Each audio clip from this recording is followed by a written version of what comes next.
Pessoal, boa tarde. Eu sou o professor Júlio Rezende, da Universidade Federal do Rio Grande do Norte. Sou também da Fundação de Apoio à Pesquisa do Estado, a FAPERN. Este webinar, né, para algumas pessoas que tomaram conhecimento através da internet, né, alguns esclarecimentos. Ele é uma iniciativa da disciplina de Gestão Ambiental, ministrada na UFRN, né, aqui no curso de Engenharia da Produção. E então nós tivemos a ideia de transformar esses dias temáticos, né, que nós temos aqui na disciplina, em webinars, né? Nós já tivemos na semana passada dois webinars, um sobre gestão de resíduos e outro sobre economia circular e reciclagem. E hoje nós estamos tendo, então, um webinar sobre tecnologias sociais, hoje, dia 5 de abril de 2021. E na próxima quarta-feira, dia 7 de abril, nós temos o webinar sobre economia verde, né, e as oportunidades. Então, nós temos, além desta semana, nós temos mais 2 semanas, no caso, mais 4 webinars sobre diferentes temáticas, sobre energia renovável, sobre tecnologias de tratamento de ar, tecnologias de tratamento de água. E então, assim, esses nossos encontros, então, eles são sempre às 13 horas, né, da segunda e quarta, durante esses dias. Então, quem está vindo hoje ou quem já veio em outros encontros, a gente está convidando para que venha assistir esses outros encontros. E então é, nós estamos gravando também e disponibilizando também no meu canal do YouTube, que é o youtube.com/barra Júlio Rezende, né? Então, esses vídeos, eles vão ficar lá disponíveis também, tá bom? Então, nós temos hoje, nesta programação, 5 apresentações, uma apresentação introdutória comigo aqui, no caso, sobre as tecnologias sociais no Habitat de Marte e aplicações para prefeituras. Christian Alves vai estar falando também sobre barragens subterrâneas. André Couto vai destacar o tema das tecnologias socioambientais e o trabalho da Associação Caatinga. Bruna Souza vai destacar algumas tecnologias sociais e ambientais aplicadas à água e Rafael Oliveira vai falar sobre tecnologias socioambientais aplicadas ao agronegócio, tá bom? Então, dando início a essa programação, nós gostaríamos de destacar que nós temos um limite de tempo, então, que como isso faz parte das disciplinas, né, entra dentro da programação de disciplinas que nós temos aqui na UFRN, então nós devemos estar terminando às 14h30 mais ou menos, já que os alunos desta disciplina eles têm aulas em outra disciplina um pouco mais tarde. Então, dando início a essa apresentação, né, a ideia é falar sobre algumas tecnologias sociais no Habitat de Marte, as aplicações para prefeituras. Antes de tudo, eu gostaria de falar assim sobre a questão do desenvolvimento sustentável nas cidades. E esse tema, ele coloca um desafio que é o seguinte: como capacitar os municípios em gestão pública sustentável associada aos objetivos do desenvolvimento sustentável, né? Visualizando exemplos como das iniciativas construção sustentável e as tecnologias autossustentáveis socioambientais enquanto case para aplicação dos municípios. Nós temos, a partir de 2021, o que é chamado Década da Ação. Então, nós tivemos em 2015 a questão da adesão de vários países de todo o mundo, né, aos Objetivos do Desenvolvimento Sustentável, que eles são para serem implementados de 2016 a 2030, mas agora de 2021 até 2030 já são 10 anos e essas ações elas passam a ser cada vez mais emergentes e esse período agora de 2021 a 2030 então recebeu essa designação de década de ação. Então o desafio é pensar, né, em que medida os municípios estão aplicando esses objetivos do desenvolvimento sustentável em suas políticas públicas e como nós, a partir das nossas reflexões, deste webinar aqui, alguns dos pontos que nós estamos discutindo hoje, como é que eles podem, essas variadas ações, algumas tecnologias socioambientais, elas podem colaborar para que os municípios estejam mais próximos de atingir esses objetivos do desenvolvimento sustentável. Antes de tudo, eu gostaria de destacar uma definição de tecnologia social. No caso, essa definição foi retirada aqui do livro Tecnologias Sociais, é uma publicação do Sebrae Nacional. Ela está disponível na internet também, este e-book, tá? Então, de acordo com a definição da ITS, eles destacam que tecnologia social é um conjunto de técnicas, metodologias transformadoras desenvolvidas e ou aplicadas na interação com a população e apropriadas por ela, que representam soluções para a inclusão social e melhoria das condições de vida, né? Então, uma coisa que é fundamental que nós discutimos sobre tecnologias sociais é que elas apresentam baixo custo, muitas vezes elas apresentam também, essa condição de baixo custo gera uma possibilidade de aplicabilidade maior. Elas possuem também velocidade, né? E elas apresentam uma tangibilidade, quer dizer, você consegue ver essas tecnologias na prática, e elas são associadas a condições observadas no dia a dia da população, da grande parte da nossa população brasileira, aqui no nosso caso. Então, por isso, a grande importância e assim um tema estratégico que é a questão das tecnologias sociais para o Brasil como um todo, seja nós imaginarmos a aplicação das tecnologias sociais no meio urbano, né, em áreas de comunidades, ou até também assim, que eu pesquiso bastante, é na área rural também. Então, ela tem grande aplicação no meio urbano e no meio rural, né? Como nós vamos poder observar nesta apresentação e nas próximas. Então, uma recomendação é o seguinte: a Fundação Banco do Brasil, que é o endereço fpb.org.br, eles têm um grande diretório de experiências de tecnologias sociais. Existe uma funcionalidade neste portal que você consegue configurar por estado, então fazer uma consulta das tecnologias sociais que estão disponíveis em cada estado, tá? E eles estão, inclusive, aproveito para compartilhar com vocês, com uma candidatura aberta para o prêmio da Fundação Banco do Brasil, no caso até o mês de maio de 2021, né? Está aberta esta candidatura. Essa premiação ela ocorre todos os anos e é uma oportunidade, então, para pesquisadores e demais pessoas que trabalham com essa temática prática visualizar uma oportunidade de estar se candidatando a esse prêmio aí, né? Aqui nós temos, nesse gráfico aqui, que inclusive foi uma apresentação da Iberdrola, né, que elaborou esse infográfico aqui, participou da elaboração desse infográfico. Então, ele destaca o impacto das tecnologias sociais em vários ODS, como, por exemplo, a eliminação da pobreza e da fome, né? Então, nós temos aqui, então, a possibilidade das tecnologias sociais elas terem um impacto no Objetivo do Desenvolvimento Sustentável 1 e 2, tá certo?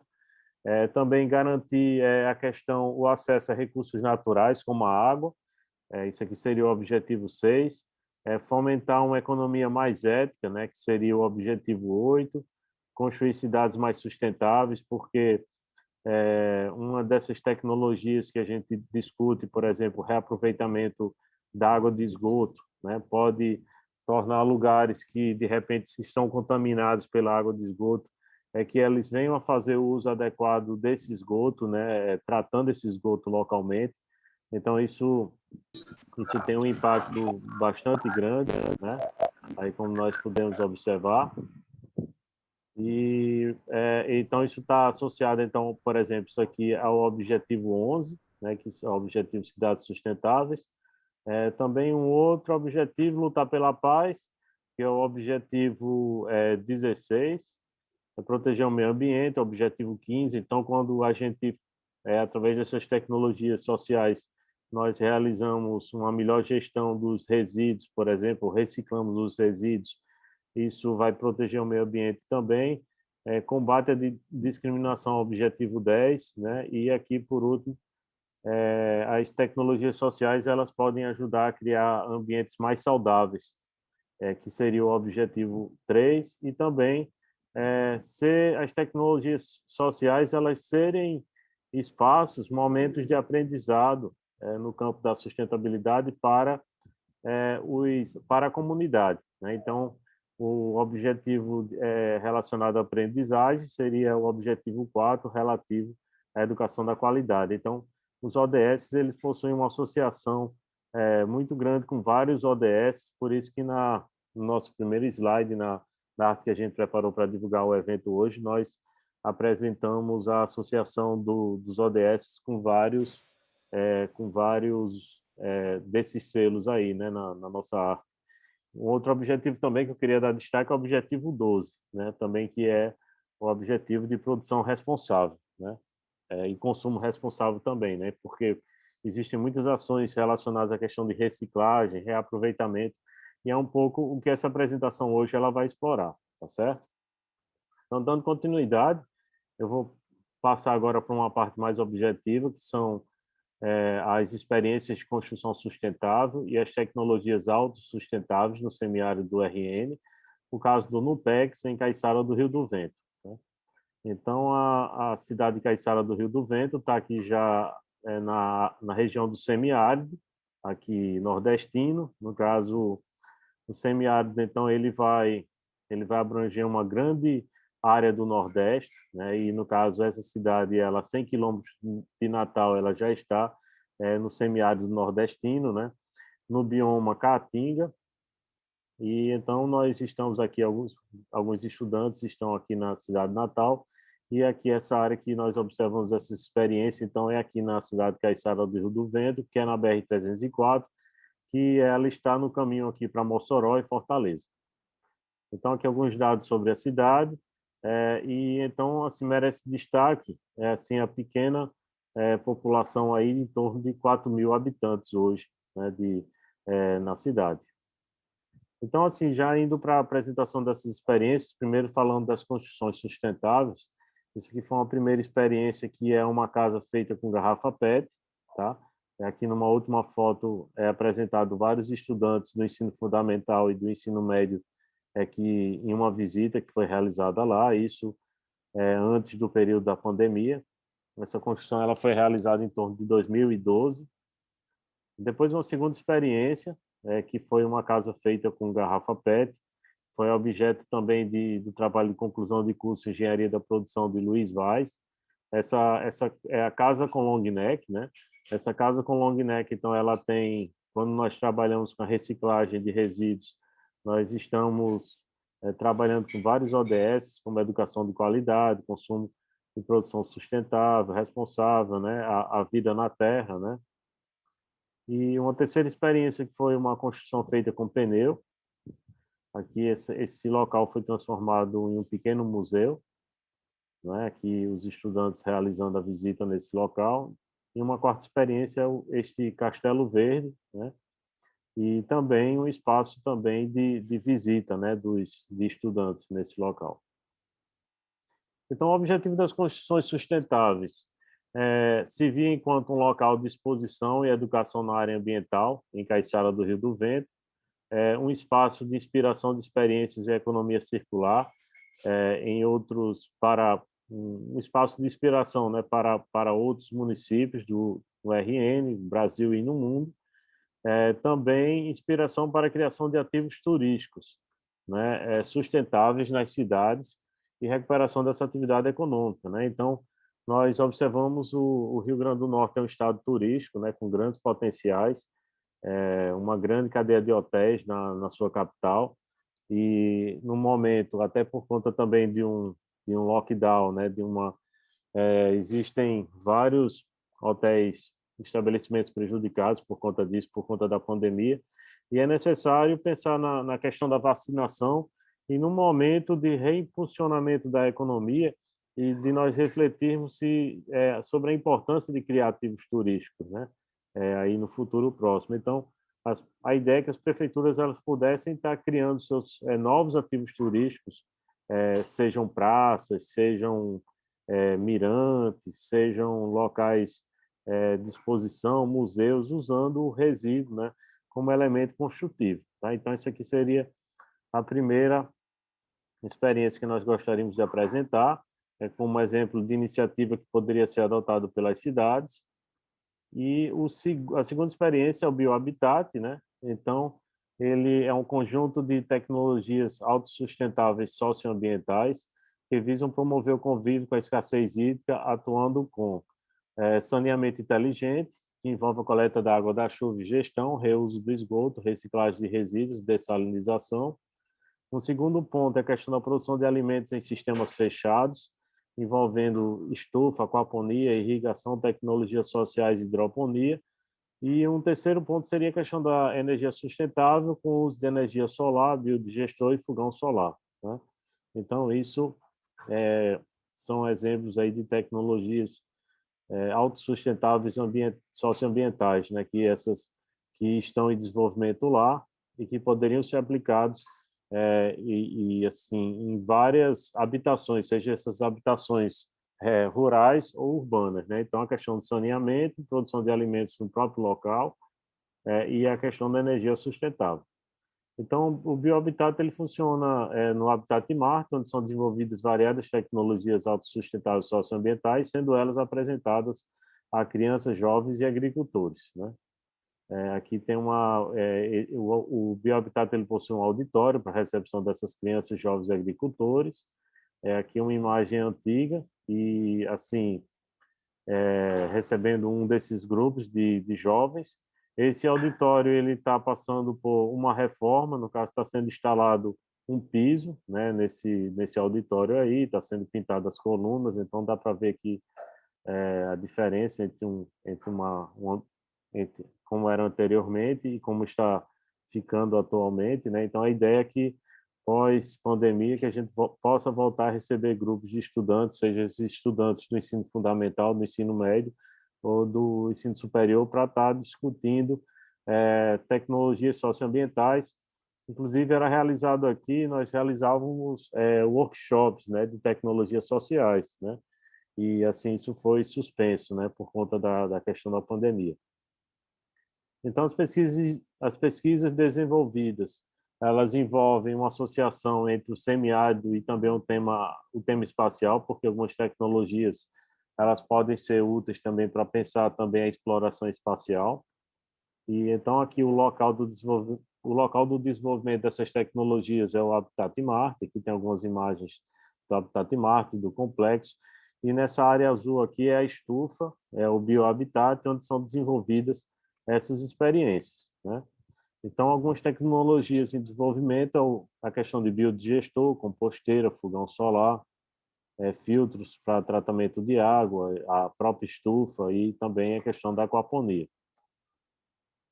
Aqui são um grupo de estudantes de engenharia sanitária realizando a instalação de um sistema que nós chamamos de Biomart, né? Que, no caso, esse sistema ele faz o tratamento das águas cinzas. No caso, ele faz a coleta da água das pias e faz também a coleta da água do chuveiro. E então essa água ela passa por um tratamento, né? Um tratamento biológico, né? Depois a gente pode compartilhar, quem tiver interesse nisso, a gente pode compartilhar as orientações técnicas ou pode fazer um encontro específico sobre essa tecnologia aqui, tá certo? Com os estudantes de engenharia sanitária que participaram desse projeto. Outras tecnologias em desenvolvimento é o sistema de aquaponia Deep Water. E aqui nós temos, então, o resultado dessas experiências, a produção de alguns alimentos, os sistemas de cultivo que nós temos lá, aqui um outro sistema de aquaponia, funcionamento. E esse aqui é o modelo esquemático do biohabitat, né, da estufa biohabitat. Então, nós temos, por exemplo, cultivo tradicional com uso de irrigação. Temos o cultivo tradicional aqui em leitos chamados, isso aqui é chamado canteiro econômico. Então, ele aqui possui uma lona, um canteiro que possui uma lona. Embaixo, sobre essa lona, então, ela tem mais ou menos, o leito de cultivo aqui é mais ou menos uns 30 centímetros de altura. Existe um cano perfurado, né, que ele jorra água na parte inferior dessa lona aqui. Então essa água ela é utilizada diretamente para alimentar as raízes da planta. Então a água não é adicionada em cima, ela é colocada embaixo junto às raízes para que o cultivo ele ocorra não com a água não sendo adicionada em cima do solo, mas que ela já venha por baixo do solo, né? Tendo acesso direto às raízes das plantas, tá? Então isso é uma técnica interessante, diferente da irrigação, porque aqui no cultivo do canteiro econômico nós temos a possibilidade de uma economia maior de água. Então, outra iniciativa composteira, aqui é aquele sistema de tratamento de efluentes, que nós mostramos as fotos aí. Existe também um jardim vertical, existem vários tanques de água aí, e, no caso, um conjunto de sementeiras. Aqui é o sistema de aquaponia chamado DWC, e esses outros retângulos aqui também é chamado de outro sistema de aquaponia chamado grow bed.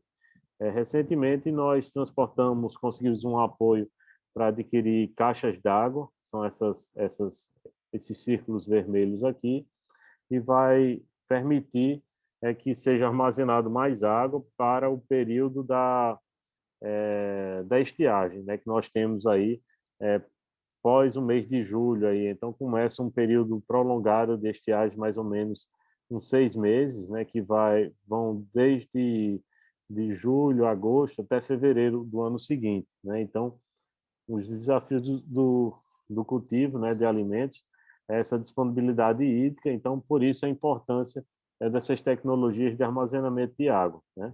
E o bom gerenciamento da água para que esses cultivos, que seja possível esse cultivo em um ambiente com baixa umidade, né, e alta temperatura, né? Outra coisa importante é o seguinte, né, em toda essa área aqui, nós temos uma área mais fechada, que é essa aqui que está circulada aqui, que ela possui paredes. Nós ainda estamos fechando mais esse ambiente aqui para evitar que a umidade ela seja perdida, né? Ela se mantenha mais, se retenha mais nesse ambiente aqui. Algumas tecnologias, algumas futuras pesquisas que nós desejamos desenvolver lá é a questão do dessalinizador solar. Esse aqui, no caso, é uma experiência que está em desenvolvimento no Seridó Paraibano, apoiado pela Fundação Banco do Brasil. E, no caso, isso é bem interessante para esse período agora mais seco, né, que a gente tem no segundo semestre. Então, uma característica também do semiárido é que grandes áreas o solo é cristalino, né? Nós temos um solo rochoso, muitas vezes, e que os poços, muitas vezes é possível preparar poços d'água, mas muitas vezes esses poços d'água são água salobra, então imprópria para a questão da atividade agrícola, né? Porque vai salinizar o solo e vai destruir as culturas, né? Muitas vezes contaminando o solo permanentemente. Então, nessa tecnologia social aqui, eles colocam a água do poço, colocam água salobra aqui, né? Nesse caso, essa superfície ela tem que estar bem, digamos assim, bem nivelada, né? E então eles colocam a água aqui, a água salobra, né, do poço. Isso existe aqui, não dá para ver bem, mas existe vidros cobrindo, né? Então com a temperatura, né, essa água ela vai evaporar, vai bater nesses vidros e a água vai escorrer para calhas.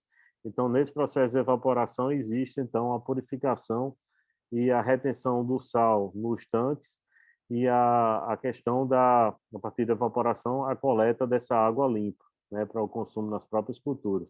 E aqui a gente pode ver que logo próximo a essas plantações aqui, você já tem palma, algumas variedades de planta que já estariam consumindo quase imediatamente essa água coletada nesses sistemas aí, né? Então, uma tecnologia interessante aí para a gente trabalhar. Um outro tema também do interesse aqui no Biohabitat, no Habitat Marte, é a questão do trabalho com algumas plantas locais.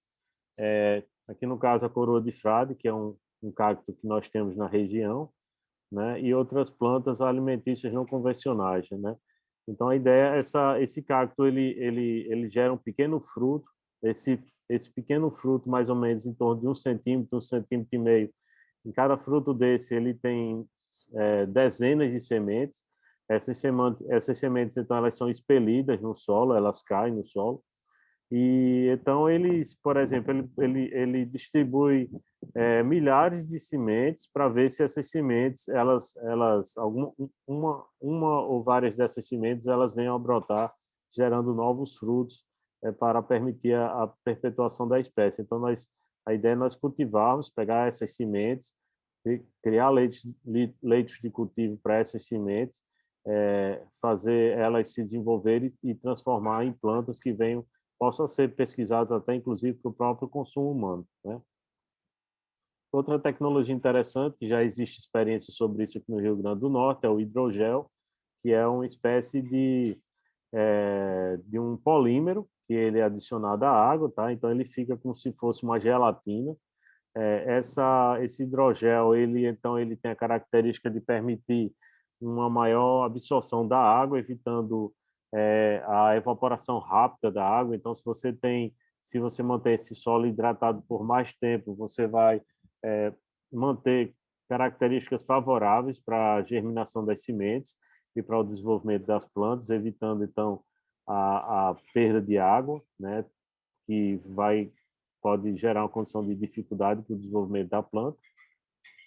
E aí, aqui para encerrar então esta apresentação, alguns encaminhamentos aqui que eu coloco o nosso compromisso em colaborar com a inovação na gestão pública, né, nos municípios, e o desenvolvimento sustentável deles através dos objetivos do desenvolvimento sustentável, além do nosso compromisso em estimular o desenvolvimento dessas tecnologias autossustentáveis socioambientais que tragam maior sustentabilidade para as propriedades rurais, ou seja, para as unidades habitacionais no meio urbano, tá certo?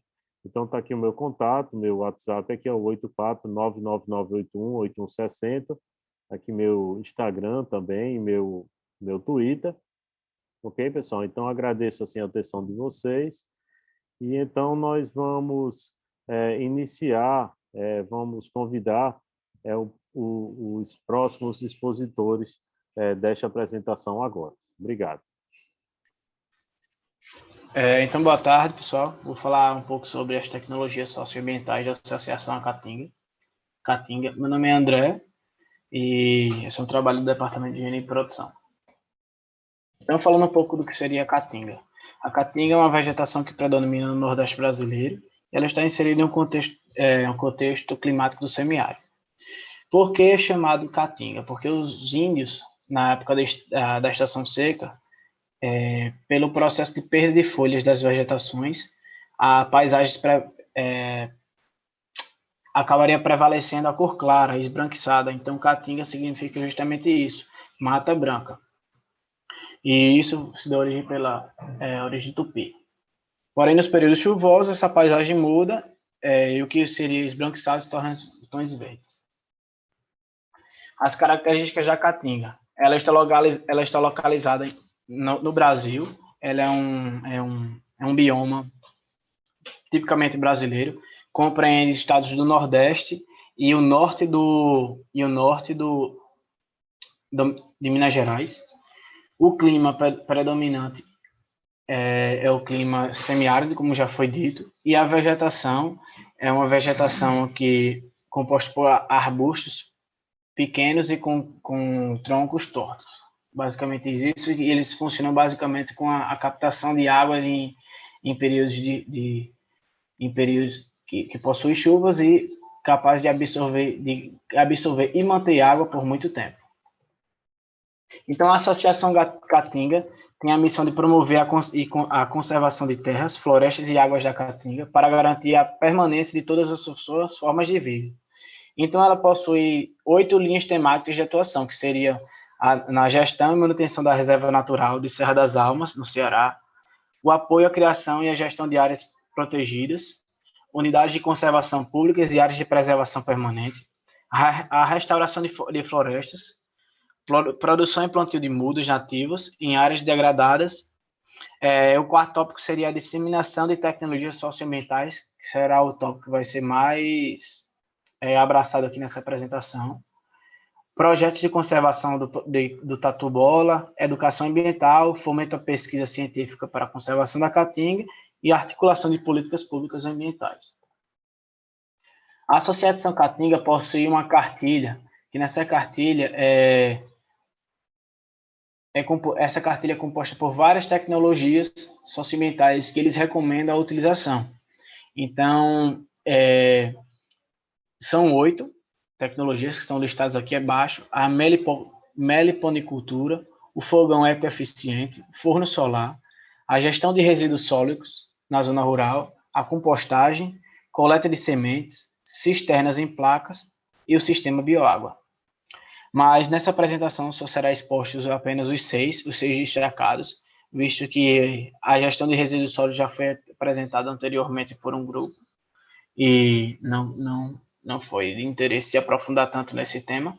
E a coleta de sementes, porque é um processo mais longo e mais detalhado que necessitaria de um maior tempo de apresentação. Iniciando pela meliponicultura. A meliponicultura é o nome dado à criação racional de abelhas nativas sem ferrão. A propagação das técnicas de manejo e criação das abelhas nativas sem ferrão é parte da estratégia de um programa para estimular o manejo sustentável dos recursos naturais e geração de renda. Então, a Associação Caatinga, ela em sua cartilha, apresenta alguns objetivos para cada tipo de tecnologia socioambiental. Para a meliponicultura, ele atribui proteger a reserva natural Serra das Almas, através da implementação de ações de conservação e de políticas públicas ambientais, aliar a conservação da caatinga do uso sustentável através de ações de reflorestamento e promover a apropriação de tecnologias socioambientais de uso e manejo dos recursos naturais da caatinga para a promoção do habitat natural da fauna.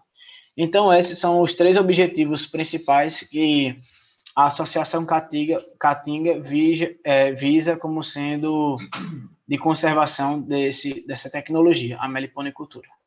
Então, o que seria? A meliponicultura contribui ainda para a conservação das florestas, como já foi dito, e a manutenção da polinização das plantas nativas, principalmente reduzindo a pressão sobre a população de abelhas nas matas, as quais são os manejos têm suas colmeias distribuídas pela retirada do mel e cera. A atividade se enquadra nos preceitos de atividade sustentável, pois ela é ecologicamente correta, já que essas abelhas elas fazem parte do meio da caatinga, não sendo um novo ingressante àquele ecossistema, consequentemente não causando um impacto, vamos dizer assim, negativo ao meio.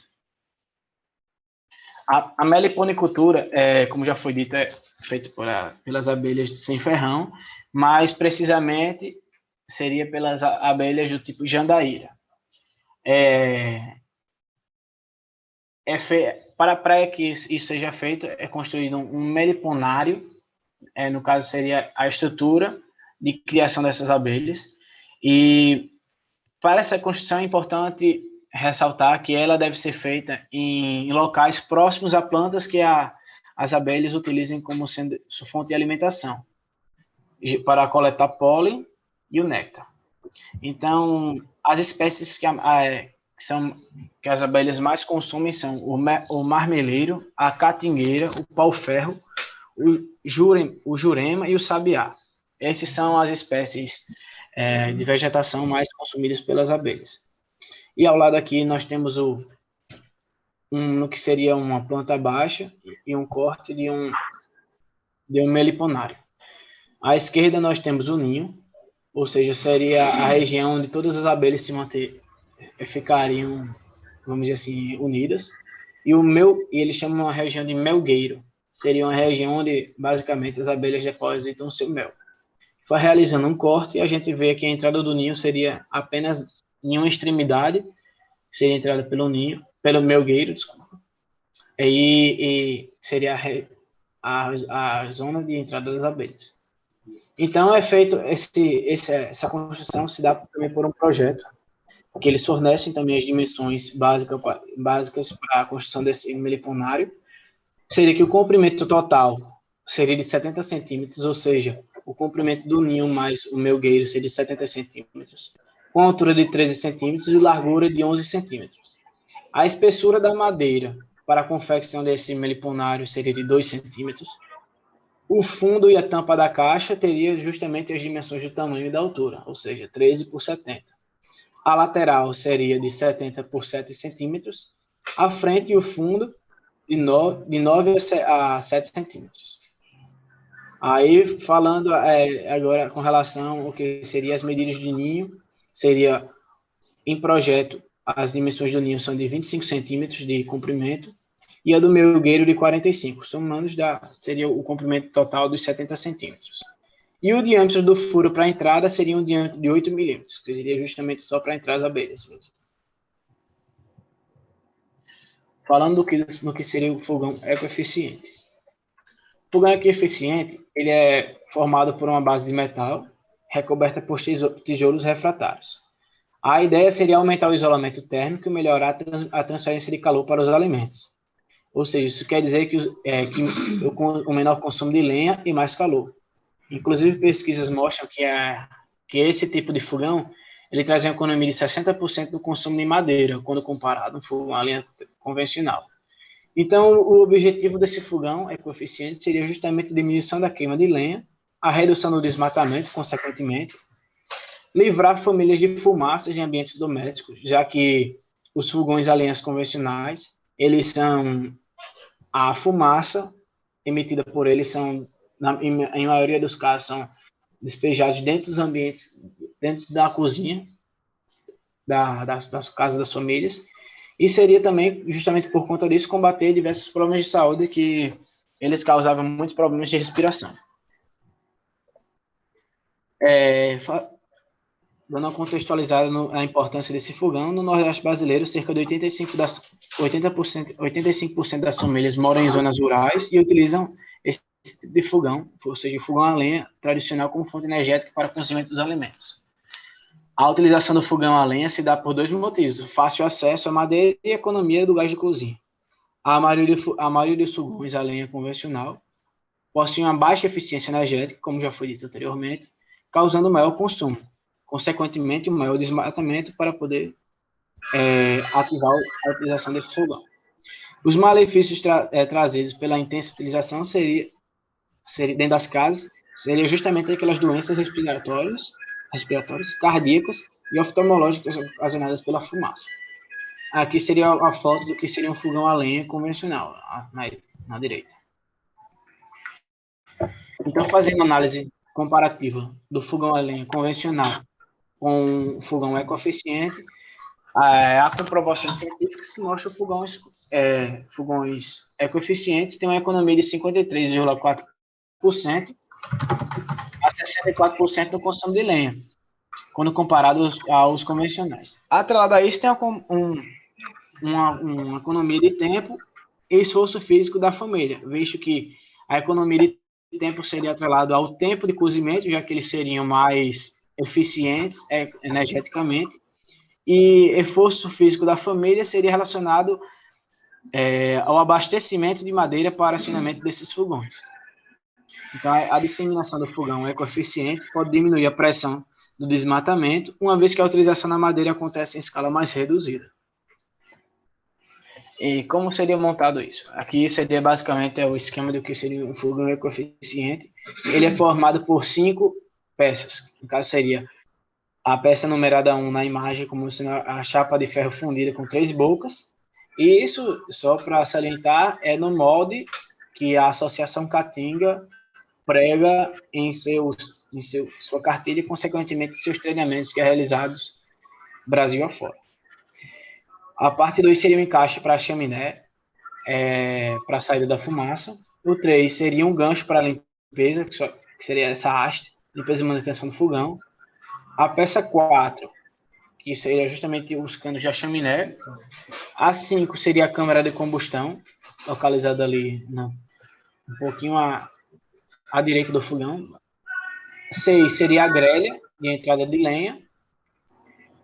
E o 7 é justamente o chapéu fixo do tipo chinês, que ele fica localizado em cima da chaminé. O forno solar. O forno solar, ele é feito, ele já utiliza como sendo a energia solar para cozimento dos alimentos. Então, qual seria o motivo dessa criação? A energia solar, eólica e a do mar são caracterizadas como fontes como sendo inesgotáveis e avaliadas como alternativas de energia, ou seja, com menor impacto ambiental.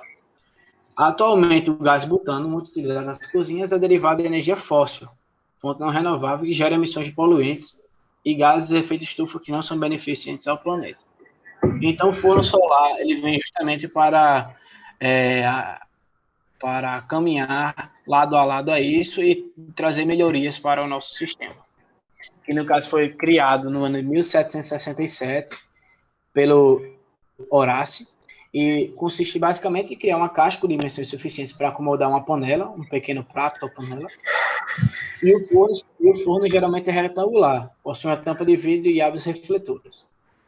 Então, como já foi dito, os objetivos, foi dito no início da apresentação, os objetivos fornecidos pela Associação Caatinga seria proteger a reserva natural, aliar a conservação da Caatinga com o uso de sustentabilidade e promover a apropriação de tecnologias ambientais. Então, basicamente, eu vou mostrar aqui como é feito o forno solar, pois eu só apenas citei. Na imagem inferior direita, nós podemos ver que o forno possui uma área interna que é capaz de armazenar essa panela. Eles aconselham que essa panela seja de cor preta justamente para poder absorver melhor essa energia. Uma tampa de vidro que fecha esse ambiente. Então, basicamente, ela funciona com a incidência solar nessa tampa refletora e que esquenta essa panela dentro. Essa caixa serviria como sendo uma estufa. Será mais detalhado posteriormente, esse processo. O funcionamento se dá basicamente, como já expliquei,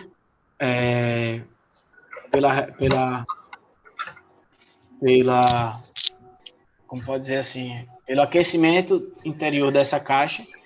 Então, ele serve justamente para cozinhar comidas, purificar a água, esterilizar os instrumentos e funciona como sendo uma estufa. Agora, é importante salientar que há formas de utilização desse forno solar.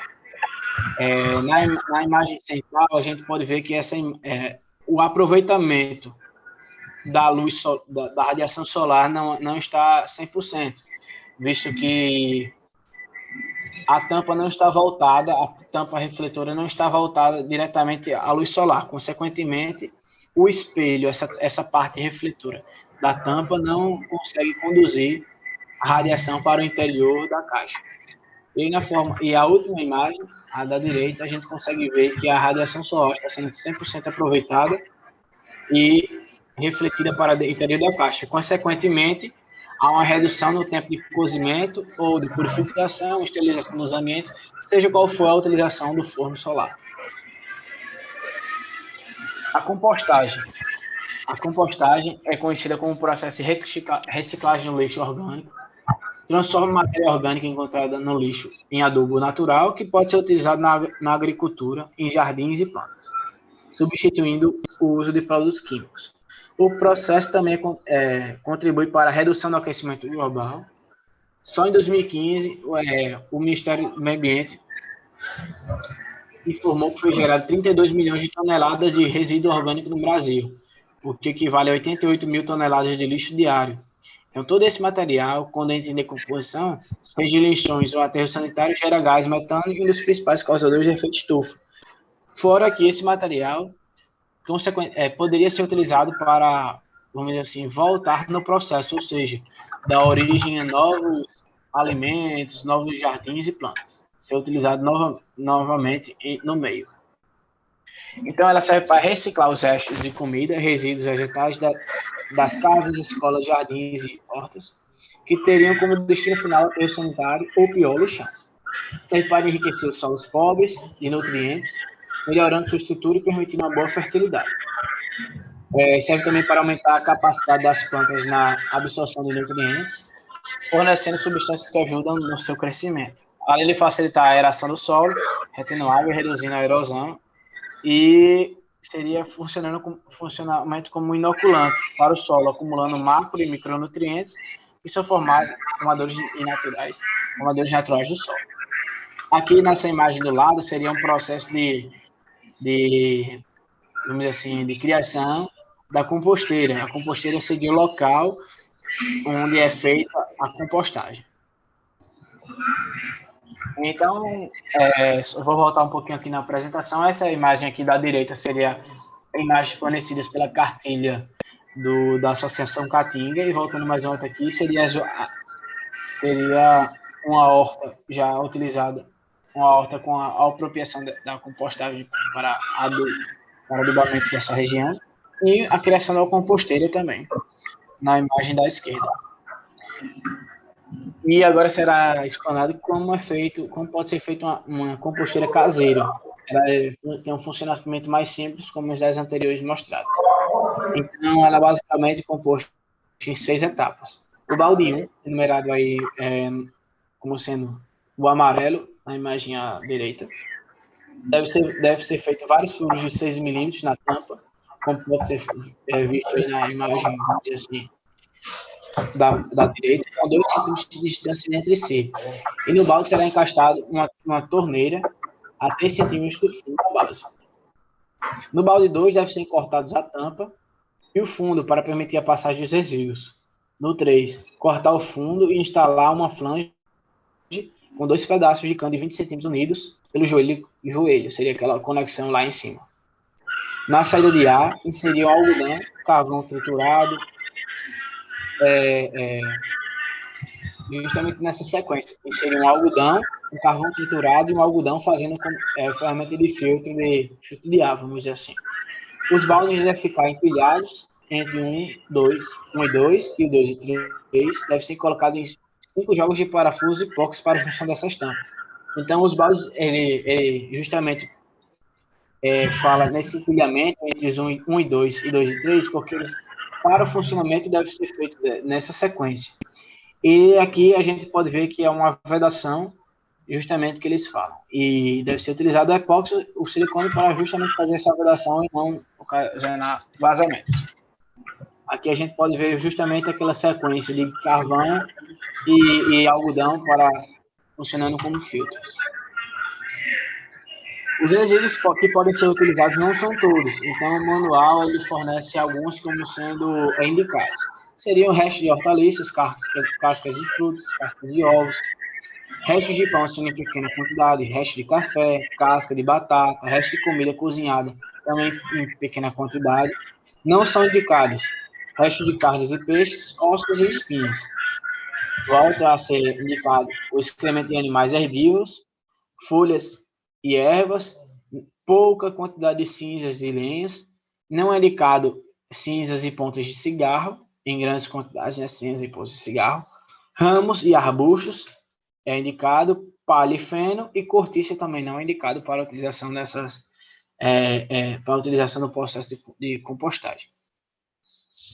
As cisternas em placas são utilizadas no semiárido brasileiro como uma ferramenta, vamos dizer assim, basicamente, de armazenamento de água, já que o semiárido brasileiro está composto em aproximadamente 970 mil quilômetros quadrados de área. Ele é habitado por 22 milhões de pessoas, 10 milhões estão em áreas rurais, o que representa 46% da população do Nordeste e 13% da população brasileira. Uma das características dessa região é a baixa precipitação de chuvas e a disponibilidade de água no período de estiagem, que afeta diretamente o consumo humano, animal e práticas agrícolas. Como a gente pode ver aqui na imagem da esquerda, essa região delimitada seria a região da Caatinga, e basicamente, seria a região do semiárido, e mostra como o índice pluviométrico dessa região é muito baixo. Como a gente pode ver na escala em milímetros, é atingido aí intervalos de 500 a 700 milímetros de chuva anuais. Esse aqui foi uma fonte para o ano de 2014, como referência. Então, as cisternas em placas é um tipo de reservatório, como já foi dito, de água cilíndrica coberto e semi-enterrado. Semi-enterrado, como seu nome já diz, parte da cisterna encontra-se abaixo do nível do solo e parte acima, o que permite a captação e armazenamento de água das chuvas a partir do escoamento de água dos telhados das casas, por meio da utilização de calhas, que pode ser de zinco ou de PVC. Então, como se dá o funcionamento dessas cisternas em placas? As cisternas estão, como já foi dito, servem para a captação da água de chuva, mas aí pode entrar aquele questionamento. E se o telhado estiver muito sujo? Então, é justamente isso que acontece. A primeira chuva ela é descartada, ou seja, essa calha não há ligação com a cisterna em placa, ou seja, ela serve justamente para limpeza do telhado. Como a gente pode ver na imagem A, não serve para consumo, somente para limpar o telhado. E na imagem A a gente vê aqui que a ligação da calha do telhado com a cisterna está interrompida. Na próxima chuva, o sistema estará funcionando. Então, o telhado capta a água da chuva na sua cobertura, escoa para dentro das calhas, que essa calha deságua dentro das cisternas em placa. Justamente por conta desse processo de limpeza do telhado, não é aconselhável que essa calha esteja sempre conectada à cisterna, justamente para não poluir o interior da cisterna com poeira ou com sujeiras provenientes no telhado das casas. O sistema bioágua é um sistema de tecnologia social de convivência com o semiárido, desenvolvido para potencializar a agricultura familiar. A bioágua é da destinação social e ambiental correta à água, normalmente descartada no solo, após o uso nas residências, tanto para banho, lavagem de pratos, roupas e pias. O sistema filtra águas cinzas domésticas, que essas águas cinzas são as águas provenientes do uso já citado, ou seja, como banho, lavagem de pratos, roupas e pias, e direciona um quintal produtivo diversificado e agroecológico, permitindo desta forma pequenos agricultores contar com essa água para irrigação desses chamados aqui quintais, como pode-se falar, quintais, cadê aqui, quintais, não está aqui, mas seria os quintais mais bem aproveitados, que chamam construtivos. Então, justamente o semiárido brasileiro, apesar de ter sua importância nacional, é uma região que é demarcada por grande vulnerabilidade. Reúne 1.000 municípios, 12% da população brasileira, como já foi dito, e essa população chega a ser responsável por 80% da produção nacional, como em algumas famílias de agricultura familiar, né? E como exemplo da mandioca, que sendo representado por 87% dessa produção. Devido à dificuldade no acesso à água, se torna assim um sistema muito importante para esses agricultores. O funcionamento do sistema bioágua se dá justamente, como já foi dito, pela coleta dessas águas cinzas nas casas, encaminhada para um tanque de gordura e justamente para um filtro biológico, que na imagem do início da apresentação, no caso seria essa aqui, a gente consegue ver que a fertilização do solo se dá justamente pela técnica de irrigação através dessa água. Também pode ser pela destinação do tanque de reuso, que esse tanque de reuso ele é succionado por meio do sistema de eletrobombas e encaminhada para a área de produção, seria essa a palavra que eu estava puxando na memória, que não veio na hora, através dessa tubulação. E justamente seria servindo como ferramenta de irrigação dessa área de produção.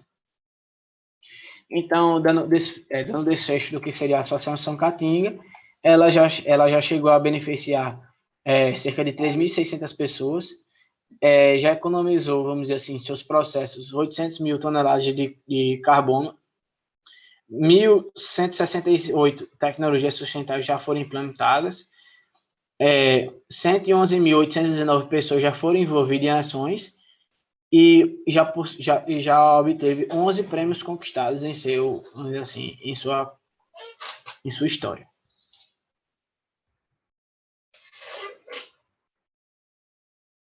Isso. Bom, boa tarde, gente. Meu nome é Christian Gomes Alves, sou aluno do 9º período de Engenharia Civil aqui da UFRN e, diante da oportunidade de estar cursando a disciplina de Gestão Ambiental com o professor Júlio Rezende, agora na segunda unidade nós ficamos responsáveis por montar um webinar sobre tecnologias socioambientais e eu resolvi apresentar sobre esse tema que é muito significativo, principalmente para a nossa região do semiárido, que é a barragem subterrânea, que é uma tecnologia socioambiental de impacto significativo. Bom, inicialmente, contextualizando, é bom a gente primeiro conceituar o que é essa barragem subterrânea, né, que algumas pessoas naturalmente se perguntariam. Uma barragem, beleza, mas uma barragem subterrânea, o que significa? Então, há um abre aspas aqui para a Embrapa, que diz que a barragem subterrânea é uma tecnologia que consiste na utilização de uma lona plástica que desce no solo a profundidades de 3 a 5 metros em valas. Desta forma, como a água não escorre para o lado, a jusante da barragem, para quem não conhece, a jusante e a montante. A montante seria a parte de cima do rio, certo? E a jusante é a parte de baixo. Ou seja, a água escorre de montante a jusante. Então, desta forma, como a água não escorre para o lado, a jusante da barragem, por ficar retida, ou seja, barrada nessa lona, o solo amontante da barragem fica umedecido durante todo o ano, tornando-se apto para o cultivo. Então, aqui eu trago uma figura esquemática da representação, né, uma maquetezinha da representação. Percebam, vocês estão vendo minha mãozinha aqui? Alguém pode me responder? Sim. Pronto. A água, ela fluiria desse sentido, daqui de cima para aqui para baixo, certo? Então, aqui eu tenho o solo de montante e o de jusante foi omitido nessa imagem.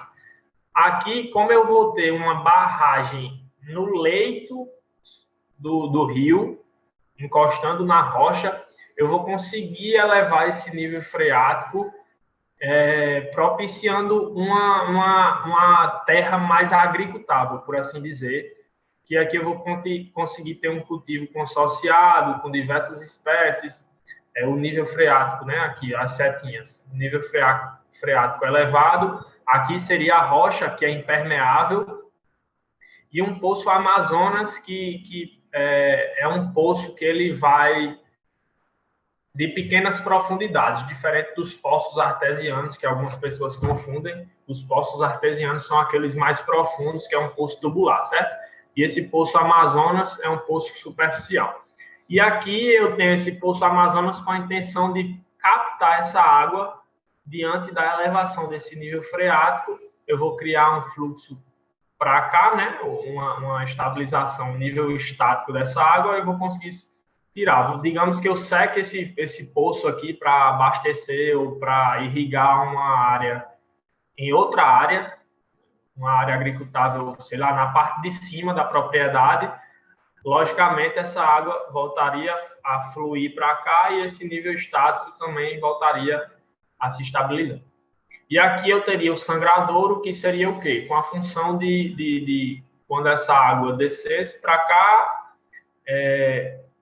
conseguisse armazenar uma certa água aqui, que aumentaria o tempo de infiltração dessa água a montante, e para controlar, né, a saída de água diante das possíveis chuvas.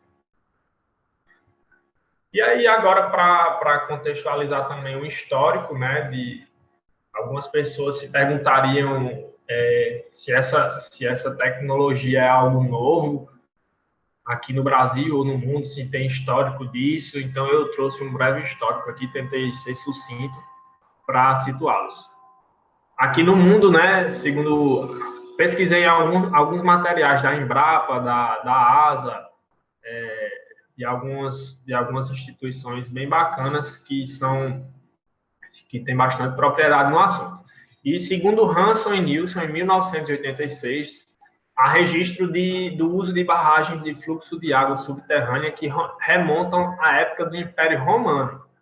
Aí vocês tiram a capacidade, né, do ser humano naquela época, há 2.000 anos atrás, de perceber que essa água, o fluxo subterrâneo da água poderia ser barrado para melhorar a relação do homem com o solo e com a água, né? E essa época do Império Romano na Sardenha. E as civilizações antigas do norte da África. Desde o início do século XVIII, segundo Ponsano, 1981, as barragens subterrâneas vêm sendo utilizadas principalmente no norte e no sudeste da África, que basicamente, né, as regiões mais afetadas pela seca que a gente tem na África, Índia, Israel, Irã e tudo mais. E segundo o Tigre, em 1949, em seu artigo sobre barragens subterrâneas, relata que os primeiros estudos desenvolvidos com aproveitamento de águas subterrâneas foram desenvolvidos na Califórnia, na década de 1895. E era uma das alternativas para melhor conviver com o semiárido, que foi barrar com pedras ou argila, que é uma alternativa usar essa argila, uma vez que esse material é muito impermeável. Nas barragens comuns que a gente vê, por exemplo, uma dessa da Armando Ribeiro Gonçalves e tudo mais, é utilizada uma cortina de argila que melhora e que garante que essa água não vá fluir diante da cheia do reservatório, certo? Então, naquela época, no semiárido, com pedras ou argila, e os leitos de rios e riachos da propriedade, visando conservar a água no solo por mais tempo. Então, eles usavam, ao invés das barragens, como a gente entende hoje, a gente usar uma cortina de argila na parede acima do solo para barrar quando esse reservatório estiver cheio. No caso da barragem subterrânea, era usada a argila por baixo do solo. Era cavado uma vala e jogado material argiloso ou pedras e tudo mais para conseguir barrar. Funcionava como um filtro, vamos dizer assim, entendeu? No caso das pedras e da argila também, que aí barrava esse fluxo subterrâneo. E há ainda relatos da construção de barragens subterrâneas com vistas à exploração de uma agricultura de vazante, realizada por hidrogeólogos franceses no Saara, segundo uma pesquisa IPT 1981.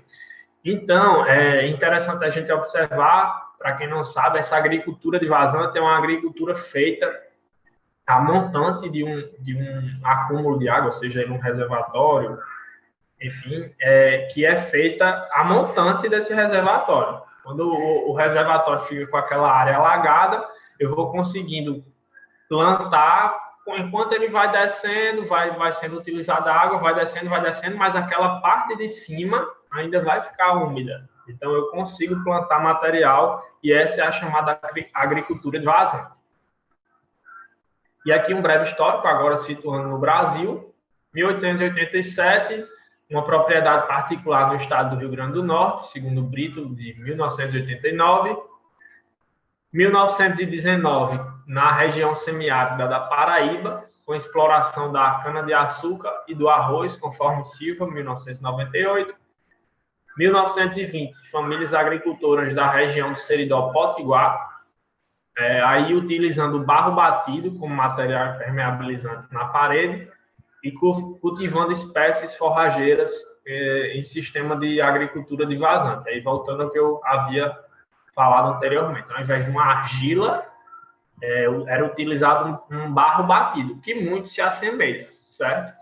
E também utilizado como agricultura de vazante diante do acúmulo dessa água subterrânea. Em 1935, o DENOX fez as obras dos rios intermitentes em Mossoró, conforme IPT 1981.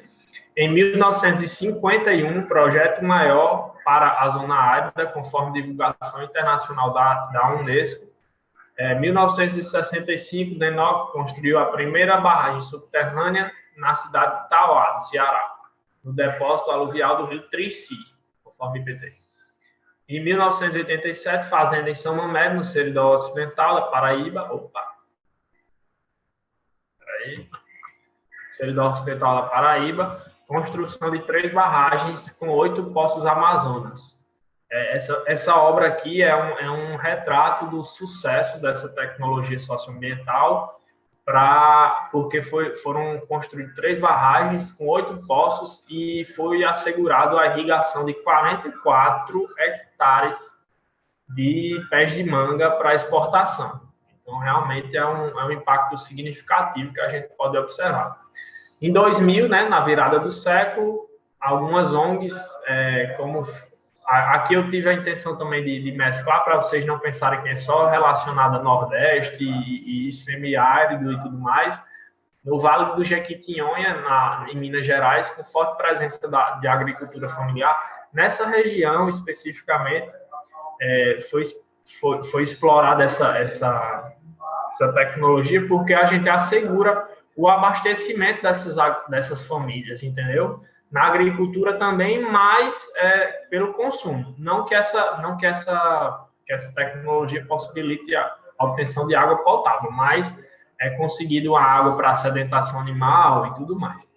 Em 2007, né, o governo federal, em parceria com a ASA, com a Embrapa, pelo programa P1+2, que é programa de Uma Vida, Duas Águas, se não me engano, e foram construídas já centenas de barragens subterrâneas. Quem é daí do interior já talvez tenha tido contato com isso. Eu, particularmente, já tive, sou Currais Novos, então já vi sendo construído, inclusive, perto da comunidade lá, que minha família tem propriedade.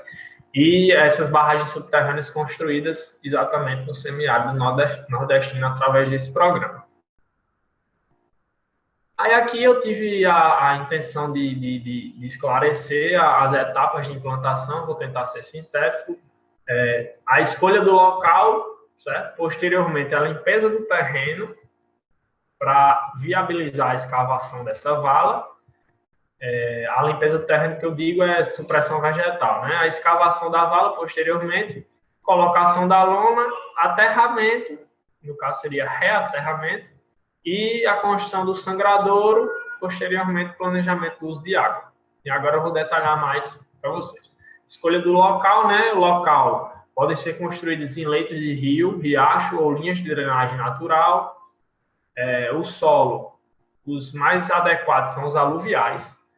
Porém, os solos de textura que variam de média a arenosa, grossa, apresentam ótimos potenciais para o modelo Embrapa e ASA. Existem alguns modelinhos diferentes, mas que no final resume-se, eu não vou entrar nesse método, que aí eu teria que me alongar. Camada impermeável ou rocha deve estar a uma profundidade efetiva mínima em torno de 1,5 m para justificar o barramento e no máximo de 4 metros, conforme modelos de Embrapa e ASA. Esse relevo, né, sim, é interessante observar que esses 4 metros aqui, no máximo, não necessariamente seja isso, mas é detalhado no final vou mostrar as referências, mas nesse material da Embrapa, da ASA, que esses 4 metros seria o ideal para a operação, né, da retroescavadeira e tudo mais, e também para permitir, na verdade, para não acontecer diante da escavação dessa vala que caia, esqueci o nome, sim, que caia o talude, os taludes laterais e possam acontecer acidentes de trabalho, né?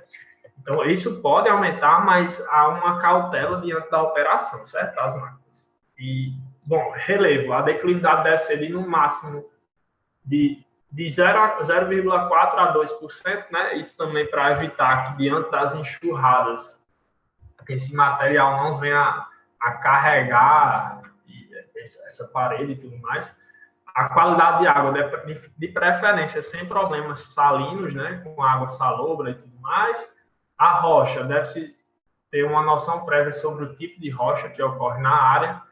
As rochas duras, cristalinas, são as mais recomendadas por serem impermeáveis, né? Onde a lona ela ia se esticar até o final, essa rocha aqui que eu estou detalhando agora. Como, por exemplo, as rochas ígneas, o granito e metamórficas ugnais. Rochas moles não são recomendadas por serem permeáveis e absorverem umidade, como, por exemplo, as rochas sedimentares, arenito e calcário. Então, se eu tiver muita areia aqui, certo? No leito do rio, sendo mais prático para vocês entenderem. E lá embaixo eu tiver um calcário, um arenito, não seria interessante. Por quê? Eu ia estender a lona até encostar nesse arenito ou nesse calcário, mas diante das chuvas haveria uma passagem de água por esse arenito e por esse calcário que não seria interessante para essa tecnologia. A água escaparia e acabaria fluindo a jusante. Aí outro critério para a escolha do local, o empoderamento da família, né?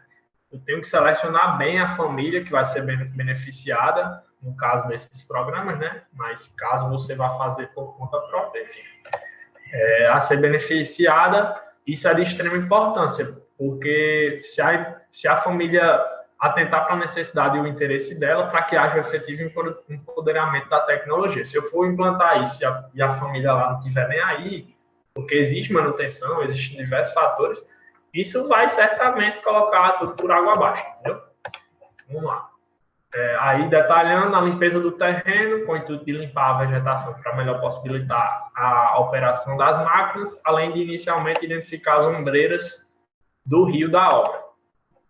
Então, essa faixa de supressão é de mais ou menos de 10 a 15 metros, que é a área de operação dessas máquinas.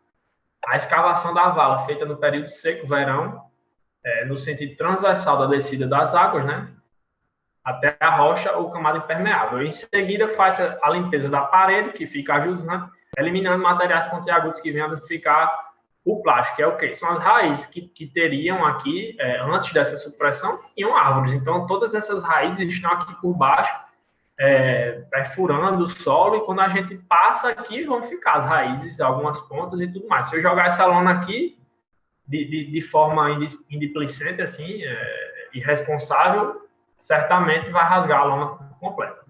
Então, é preciso ter esse cuidado. Colocação da lona dentro da vala, estende-se um plástico de polietileno com espessura de 200 micras. Esse é o mais comum que eu pude observar nos artigos e no material. Sempre essa lona de 200 micras, a lona preta, essa aqui, ó. E é por toda a sua extensão. O plástico dentro da vala se constitui na parede ou septo impermeável. E aí eu venho com o aterramento, né? Diante de que eu estiquei essa lona, eu aterro.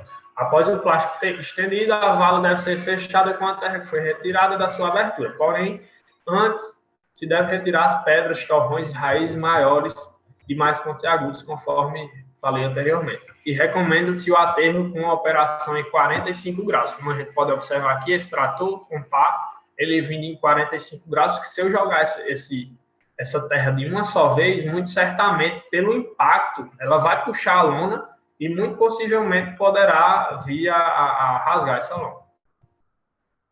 Aqui o sangradouro, a construção desse sangradouro, deve ser feito um sangradouro vertedor para eliminar o excedente quando das chuvas torrenciais. Que é com a intenção de não deixar a área, vamos dizer aqui que eu fizesse uma parede completa, essa área ia ficar muito alta aqui, teria muita área alagada e, consequentemente, a vegetação ia morrer afogada, entendeu? E agora o poço amontante, que é o poço Amazonas, objetiva a captação da água armazenada, além de manutenção e controle da salinidade. Manejo de solo das culturas, semelhante ao sistema de plantio de agricultura de vazante, onde o plantio é feito acompanhando a linha de água, curva de nível. Porém, a área próxima ao sangrador não deve ser plantada no início das chuvas, causando por alagamento o afogamento, as perdas das sementes, das mudas e, consequentemente, no plantio que foi investido. Nessa área, é melhor plantar mais próximo do final do período chuvoso, né? Porque ali é a área que mais fica úmida por mais tempo. Uma alternativa que pode ser usada nessa área próxima ao sangrador é o plantio de arroz, de algumas variedades de capim que suportem áreas alagadas. No que diz respeito às práticas culturais de manejo de solo para barragem subterrânea, orientes que sejam adotados. Rotação de culturas, cultivos consorciados, diversificação de cultivos, adubação orgânica, com a utilização de esterco bem curtido, tortas vegetais, cobertura morta, adubação verde, compostos orgânicos e biofertilizantes. Isso diversos motivos, para evitar salinidade, para evitar erosão, diversos motivos. Manejo da água, né? Aconselhável realizar a análise de solo a cada 2 anos para acompanhar os níveis de sais, evitando assim problemas de salinidade no solo. O poço permite a renovação da água, o consumo pelas criações, irrigação do seu entorno e, no período seco, a própria barragem subterrânea. Além do acompanhamento do nível da água dentro do solo, bem como facilita a coleta de água para análise de sua qualidade. Essa análise de água é recomendada pelo menos a cada 2 anos, coletando-se nos períodos de estiagem e durante as chuvas, respectivamente. Os poços são construídos de forma padrão com anéis de cimento, tijolo ou placas pré-moldadas, tipo aquelas manilhas de esgoto, a gente também pode observar. A manutenção, né, é necessário manter o plástico coberto pelo solo, aumentando assim a sua longevidade, porque se o sol ficar batendo na lona, aí sim, certamente essa lona virá a ficar toda ressecada e sua vida útil será encurtada. Estima-se que essas lonas de 200 micra possam durar até 200 anos dentro do solo. Deixar as plantas espontâneas crescerem em cima da parede, e posteriormente roçar. E aí eu deixo essa cobertura morta em cima do solo, que eu diminuo a incidência dos raios solares e também possibilito que a água, quando a chuva cai, não incide diretamente compactando o solo e tudo mais. Reforçar as laterais com pedras para evitar processos erosivos. Colocar pedra ajusante do sangradouro, fazer tipo uns degraus de cimento. Alguns locais chamam de espinha de peixe. Ou ainda plantar capim, visando amortecer a força da água com o escoamento do excedente, que é o sangramento, né, que o pessoal chama, com a barragem sangue. Evitando assim os processos erosivos ajusando da parede. Realizar reparos do sangradouro, caso haja problemas de rachadura ou outro dano qualquer. E aumentar a altura da parede e do sangradouro, à medida que for aumentando a camada de sedimentos na área de plantio. Aqui eu trouxe, eu estou tentando ser o mais rápido possível, mas eu trouxe o impacto socioambiental, achei bem interessante isso, que é o rendimento anual em reais aqui, ó, por hectare, com e sem a tecnologia. Isso foi um estudo desenvolvido, um relatório de avaliação dos impactos das tecnologias geradas pela Embrapa e do ano de 2010 a 2015, certo? Aqui eu tenho a renda com produto anteriormente à implantação da barragem, essa linha azul, ó, de R$500 por hectare a R$1.000 por hectare, coisa bastante. E aí veio a renda adicional obtida com essa barragem subterrânea, que veio o acréscimo de R$2.000 por hectare a quase R$3.000 por hectare, e aí variando, né? Então aqui eu tenho a diferença em vermelho, a somatória, né? Depois de implantar. Então é uma coisa assim que realmente tem um impacto significativo na vida das famílias do nosso semiárido.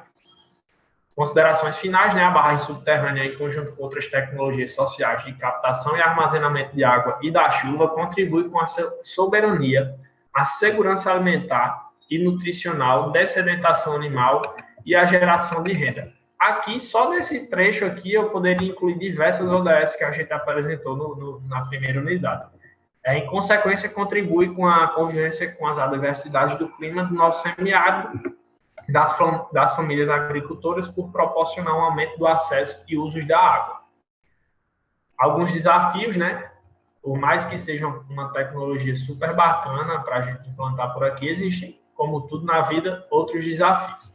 Capacitar e sensibilizar técnicos e agricultores no que diz respeito ao ambiente mais adequado para a implantação. Aí também eu omiti aqui informação, mas também para cada tipo existe um tipo de barragem subterrânea que seria mais adequado.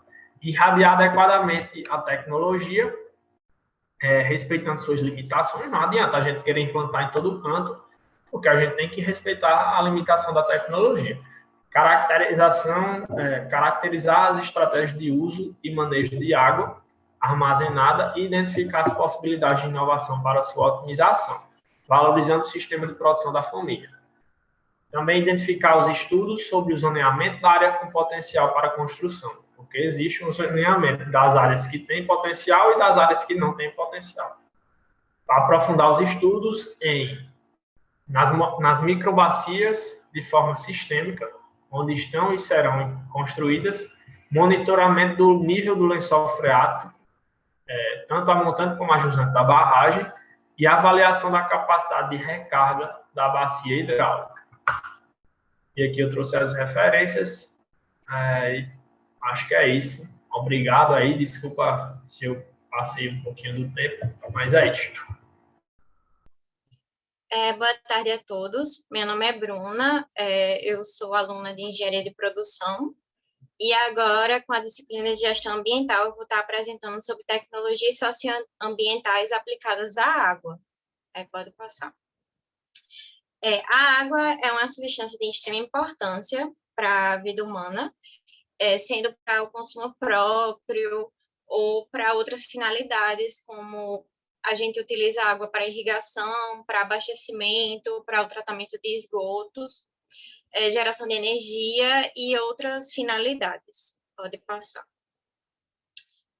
No semiárido brasileiro, existem muitas famílias que convivem com essa escassez de água, pois a gente tem um clima bem quente e seco, e realmente existe uma baixa disponibilidade de água por alguns fatores, que são a temperatura muito elevada, a imprevisibilidade das chuvas, a alta taxa de evaporação e por termos solos pouco profundos. Pode passar. E a ADEL, que é a Agência de Desenvolvimento Local, exerce um grande papel de ajuda a essas famílias. A organização sem fins lucrativos, que atua no semiárido do Nordeste brasileiro, principalmente no Ceará, mas também aqui no Rio Grande do Norte, em comunidades rurais, leva alternativas à população que vive em uma situação precária no meio rural, ajudando na prática da agricultura no semiárido, e especialmente em relação à escassez de água. A ADEL aconteceu como resultado da mobilização de jovens que se formaram na universidade e voltaram para ajudar a sua comunidade, trazendo empreendedorismo e um protagonismo social de jovens e agricultores rurais.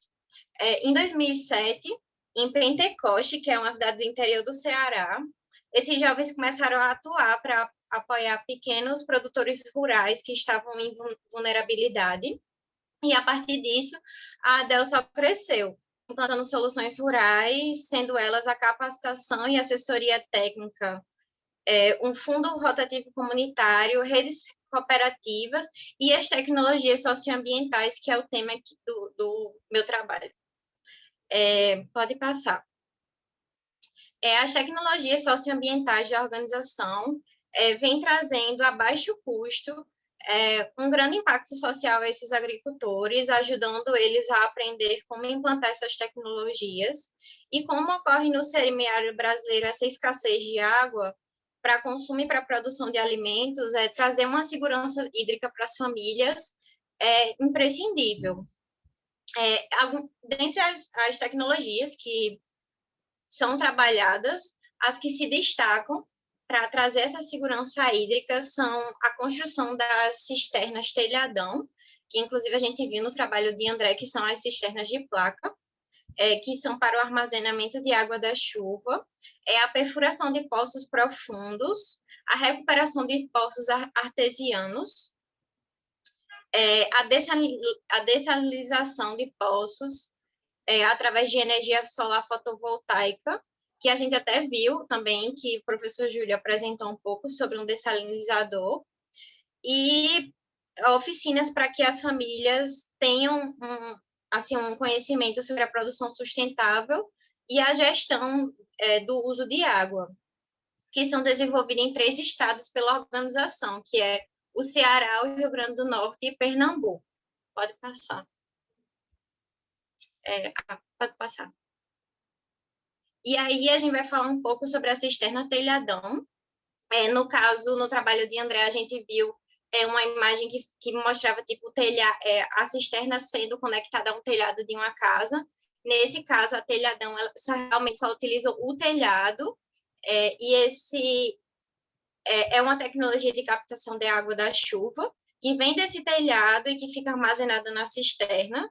Assim, as famílias podem ter água em períodos sem chuvas, e essa parte que tem o telhado fica como se fosse um local para eles armazenarem materiais, alimentos e até a criação de pequenos animais. Pode passar. Ela fica coberta, né, assim, uma parte coberta no solo, e tem uma capacidade de armazenar até 52 mil litros de água. Pode passar.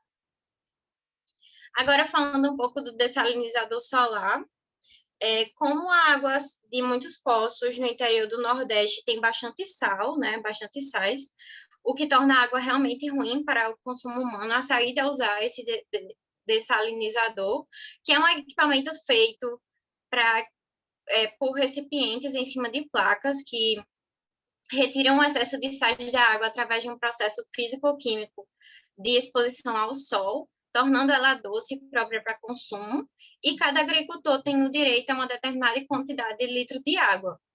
Então, assim, os moradores que dependiam de outras fontes de água agora têm acesso a essa água potável perto de casa. O dessalinizador solar também é uma tecnologia social que proporciona benefícios socioeconômicos e ambientais e possibilita essa segurança hídrica através do fornecimento de água potável, promovendo uma transformação social frente a essa gestão de recursos hídricos locais e essa utilização de energia solar. Pode passar. Pode passar. E aí, aqui a gente tem o poço artesiano, que é um poço que se chama também de poço jorrante, que é um poço tubular, que é feito no solo para extração de água, e a água sai dele jorrando, então, e naturalmente. Então, existem algumas casas mais frequentes porque é comum ter o poço artesiano, mas a ADEL faz como se fosse uma assessoria para algumas pessoas, para essas famílias, porque existem algumas causas que precisam de recuperação desse poço, e que são a falta de limpeza e a manutenção periódica. Às vezes acontece a ruptura de uma coluna do revestimento do poço, ou alguma alteração construtiva, ou um funcionamento prolongado em regime que não é adequado, e aí ocorre a exaustão de reserva subterrânea. Então, algumas dessas famílias já têm, mas a ADEL ajuda, né, a fazer em alguns lugares, mas também na reparação, dando conhecimento para que essas pessoas entendam por que não está funcionando e consertá-los. Pode passar.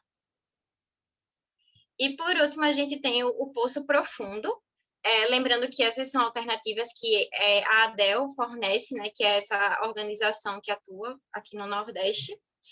Pode passar. O poço profundo, ele funciona como uma abertura feita no solo, com a finalidade de captar realmente essa água subterrânea. Os locais que têm a perfuração de poços são definidos através de um estudo que acontece por uma prospecção geofísica para identificar quais são as áreas de potencial hídrico da região. Para iniciar as atividades, a ADEL realiza o licenciamento de todos os poços junto aos órgãos responsáveis, e eles precisam de uma autorização ambiental, que é fundamental para que ocorra o acesso a esse recurso, e de forma sustentável também. Assim, quando ocorre essa perfuração, né, dos poços, o próximo passo realmente é implantar um sistema de abastecimento de água para garantir o acesso desse recurso para as famílias. Pode passar. E falando um pouco sobre a Agência de Desenvolvimento Econômico Local, a ADEL, eles têm esse trabalho socioambiental que é voltado para os agricultores do semiárido, e a modernização e o apropriamento das práticas e técnicas de produção nos empreendimentos da agricultura familiar são uma conquista deles. Em seguida, eles já atenderam mais de 280 comunidades, ajudando com essas tecnologias socioambientais e com outros projetos também que eles têm. E também eles conseguiram chegar a um número de mais de 1.500 agricultores rurais que foram beneficiados por esse programa de soluções rurais, que é justamente o programa que acontece a implantação dessas tecnologias socioambientais, principalmente voltadas à água. Então, é isso. Obrigada. Bem, agora eu, Rafael, eu vou falar um pouquinho sobre as tecnologias socioambientais aplicadas ao nosso agronegócio. Eu vou tentar ser o mais objetivo possível, porque eu já sei que já extrapolamos o nosso tempo. Então, começando a falar um pouquinho sobre o agronegócio, né? O agronegócio ele é uma área da economia que envolve principalmente a agropecuária, né? Ele consiste em todos os processos e atividades que estão relacionados à agricultura e à pecuária. A título de informação, o agronegócio ele é responsável por cerca de 22% do PIB brasileiro, 43% das exportações e 20% dos empregos gerados no Brasil, né? Ele abrange os 3 setores da economia, o primário através da produção rural, o secundário através das agroindústrias e indústrias de insumos, e o terciário através da comercialização e transporte dos produtos agrícolas. Com o passar dos anos, a modernização do agronegócio teve uma pauta muito grande e vem sendo uma pauta ainda, por diversos fatores, dentre eles o desenvolvimento científico, tecnológico, né, a modernização da atividade rural e a adoção de programas de sanidade animal e vegetal. Agora falar um pouquinho dessa relação entre a sustentabilidade e o agronegócio, né? A sustentabilidade e o meio ambiente, eles têm sido um dos principais focos do agronegócio nas nossas últimas décadas.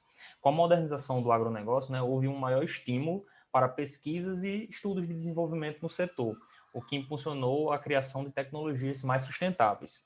O conjunto dessas ações ele viabilizou um fornecimento de produtos mais confiáveis e de qualidades, além de minimizar os impactos socioambientais resultantes. Mas qual o objetivo de uma agricultura sustentável, de nós termos essa agricultura sustentável? O objetivo principal de termos essa agricultura sustentável é atender às necessidades alimentares sem comprometer as gerações futuras. Então, para alcançar isso, é necessário que seja integrado, né, esses 3 objetivos: o ambiente saudável, a rentabilidade econômica e a equidade social e econômica. Mas como é que a gente pode promover essa agricultura sustentável? Através de algumas ações como diminuição do uso de adubos químicos, uso de técnicas que evitam a poluição do ar, do solo, da água, o respeito às leis trabalhistas dos trabalhadores em campos, né? O uso de fontes de energia limpa como biodiesel, biogás, etanol, não desmatar florestas, evitar desperdícios, né? O corte de usos de pesticidas, entre outros. Algumas vantagens que nós temos com a agricultura sustentável, né? Uma utilização de insumos naturais com menor custo, a implantação de sementes para sistema de baixo custo e diminuição significativa de pesticidas, a preservação de recursos naturais, né? A sustentabilidade e menor impacto ambiental, o uso de adubos naturais, entre outras. Agora vamos falar um pouquinho sobre as tecnologias socioambientais que são aplicadas no agronegócio, começando sobre a agricultura de precisão. Mas o que seria uma agricultura de precisão? É um sistema, né, de ferramentas e tecnologias que são adotadas por produtores rurais, né? Compõe um gerenciamento agrícola que é baseado justamente na variabilidade espacial da lavoura, para aumentar o retorno econômico e reduzir o impacto ambiental. Ela abrange todas as etapas da produção, desde a preparação do solo, ao plantio, o acompanhamento da lavoura e a colheita. Falando um pouquinho sobre algumas características da agricultura de precisão, né? Ela permite que o produtor rural ele controle a sua lavoura através de informações que são referentes a áreas plantadas, permite que cada área seja tratada como única, né? Trazendo assim uma maior produtividade de uma forma mais sustentável, né? Que os métodos mais tradicionais. E tem como características esses três principais pontos, né? Cada local tem a sua produtividade maximizada. Os insumos, como águas, fertilizantes, defensivos, não são desperdiçados e o solo e o meio ambiente sofrem menos danos. Ela é feita através de 3 etapas. A coleta de dados, onde são identificadas as características de cada uma das áreas produtivas, né, como solo, relevo, pragas. O planejamento do gerenciamento, que se dá através de uma avaliação da variabilidade das fontes de produção, né, para poder propor assim, uma melhor estratégia de gerenciamento agrícola. E a aplicação localizada de insumos, que é aplicada de forma automática e controlada os insumos nas áreas. Algumas vantagens e desvantagens da agricultura de precisão é que, como vantagem, nós temos uma redução do risco da atividade agrícola, uma diminuição nos custos da produção, uma melhora do controle de pragas, tomada de decisão mais rápida e assertiva e um aumento considerável na produtividade da lavoura, além de uma maior longevidade do solo pelo menor uso de defensivos. Algumas desvantagens são que se a propriedade rural for muito grande, então necessitará de um alto custo com investimentos, além da complexidade, né, para manusear alguns softwares que serão necessários para poder captar todas as informações de uma, como é que eu posso dizer, de uma propriedade que seja muito grande.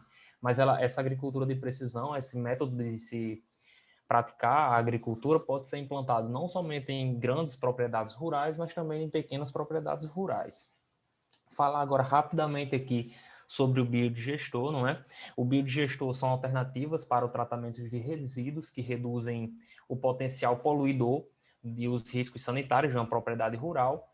E, além disso, ele pode promover a geração de biogás, permitindo que a reciclagem dos resíduos possa ser também utilizado como biofertilizantes. Geralmente são estruturas que são feitas de forma ou com metal também, ou também com alvenaria. Eles podem ser empregados tanto em grande escala, em propriedades rurais muito grandes, como também pode ser feito de uma forma mais econômica, assim, por dizer, uma forma menor, um biodigestor menor, para ser aplicados em pequenas propriedades também. Ele é bem variável nesse sentido.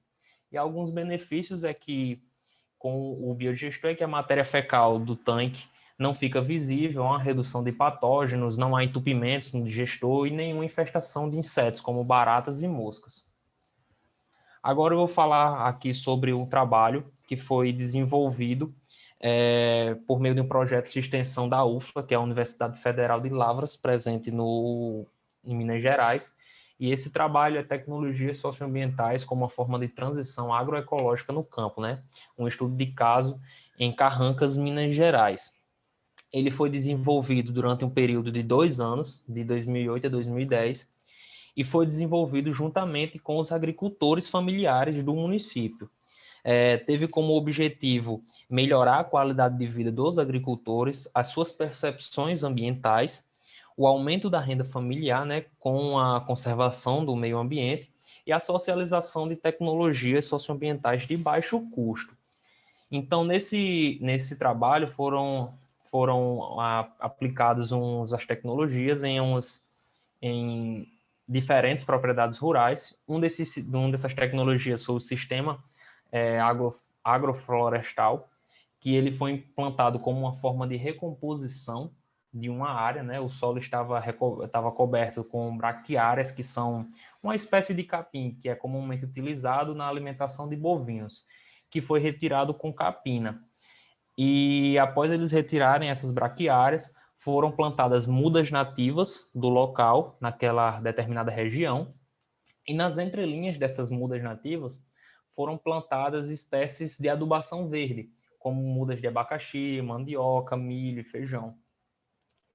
E como resultado dessa prática, houve um aumento da produção agrícola na área implantada, além de um bom desenvolvimento das mudas nativas plantadas no local. Infelizmente, no trabalho, eles não disponibilizaram fotos de como ficou essa área, como ela era antes e como ela ficou depois. E também nós tivemos esse sistema de tratamento de dejetos que foi integrado com uma produção agroecológica, né? E para contextualizar esse cenário, na propriedade em questão havia um problema com a poluição do solo e curso d'água causado pelos dejetos suínos lançados sem tratamento em um córrego próximo e os dejetos domésticos de uma fossa que estava entupida e com vazamentos. Então, nesse local também havia produção de hortaliças, em que o seu excedente de produção passou a ser utilizado como alimentação dos suínos, por isso que a produção ela passou a ser integrada com esse sistema. O esterco resultante passou a ter o devido tratamento para poder ser utilizado justamente como adubo nos canteiros dessa horta. Então, para fazer esse devido tratamento com o esterco dos suínos, foram utilizados um sistema de decantação por vasos comunicantes. Ele foi formado por 4 tonéis de 200 litros e um tonel de 100 litros. Esses tonéis estavam carregados com brita e com plantas macrófitas, que são plantas que se adaptam em ambientes com características mais aquáticas, para formar um sistema de polimento, né, que é um sistema utilizado normalmente no tratamento de águas. Para o esgoto doméstico, foi implantado uma bacia de evapotranspiração, que também é conhecida como fossa verde. É um sistema de tratamento de água que não gera efluentes e evita a poluição dos solos, das águas superficiais e também de lençóis freáticos. Então, para a construção dessa bacia de evapotranspiração, foi utilizado uma sucata de pneus, entulhos de construção, cascalho grosso, areia fina, terra e o plantio de espécies largas. Como resultado disso, houve uma erradicação da poluição do solo, do curso d'água e do lençol freático após a implementação desse sistema, uma diminuição dos custos relativos com a compra de esterco após a implantação da compostagem, né, do esterco suíno, e a eliminação de coliformes fecais e totais dos dejetos suínos. Aqui nós temos na nossa esquerda o local como era antes de ser implantado esse sistema, então dá para a gente ver que o local, o chiqueiro, né, a pocilga, ela estava bastante suja mesmo, havia uma contaminação clara do solo, da água, era algo assim que até dá para imaginar que também gerava um mau cheiro. E à nossa direita nós temos o mesmo local após implantado esse sistema de tratamento para os dejetos suínos. Dá para ver que o local mudou totalmente, não há mais uma poluição do solo nem da água, então foi um trabalho que obteve um resultado bastante interessante, porque pôde aliar justamente a produção de hortaliças do local com esse tratamento bem feito dos dejetos, tanto suínos como os domésticos. Então foi um trabalho bastante interessante que eu acho que trouxe bastante resultados para essa propriedade em questão. Nós temos aqui algumas referências dos nossos trabalhos. E foi isso, pessoal. Obrigado. Eu tentei ser o mais sucinto possível por conta do horário. Desculpem se eu falei rápido demais, mas espero que vocês tenham entendido, tenham gostado e é isso.